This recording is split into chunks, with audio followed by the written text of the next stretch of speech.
சென்னை கிண்டி அரசு மருத்துவமனையில் மருத்துவர் தாக்கப்பட்டதைத் தொடர்ந்து நோயாளிகளுடன் வரும் உறவினர்களுக்கு அடையாள அட்டை கட்டாயமாக்கப்பட்டிருக்கிறது. இதை பற்றின மேலும் விவரங்களை எமது செய்தியாளர் மாணிக்கம் வழங்க கேட்கலாம். மாணிக்கம், வணக்கம்.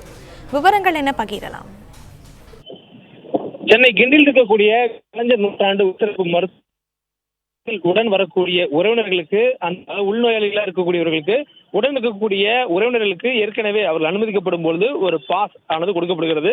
அந்த அடையாள அட்டை, அந்த நோயாளி உடன் இருக்கக்கூடிய உறவினர் என்ற அந்த அடையாள அட்டை இருந்தால் மட்டுமே தற்பொழுது அந்த உறவினர்கள் குறிப்பாக நேற்று நடைபெற்ற அந்த கொலை முயற்சி சம்பவத்திற்கு அடுத்ததாக நிலையில மருத்துவமனை வளாக நடைமுறையானது அமலுக்கு வந்திருக்கிறது. இதற்கு முன்பாக அந்த நோயாளி உடன் வர மற்றும் யார் வேண்டுமானாலும் வந்து அவர்களை பார்த்துவிட்டு செல்லக்கூடிய வாய்ப்பு இருந்தது. உள்ளே வரக்கூடியவர்கள் யார், அவர்கள் நோயாளி அல்லது நோயாளியுடன் வரக்கூடியவர்களாக இருக்கும் பட்சத்தில் மட்டுமே உள்ளே அனுமதிக்கக்கூடிய அந்த நடைமுறையை தற்பொழுது இந்த கிண்டி வளாகத்தில் பின்பற்றப்படுகிறது. மேலும் கூடுதலாக ஆயுதம் ஏந்திய காவலர்கள் அந்த வாயிலேயே பாதுகாப்பு பணியில் ஈடுபடுத்தப்பட்டிருக்காங்க.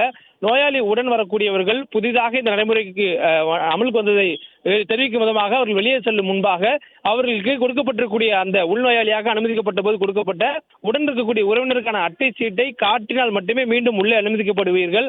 ஆகையால் வெளியே செல்லும் பொழுது அந்த அட்டையுடன் செல்லுமாறு அறிவுறுத்தி வருகிறாங்க.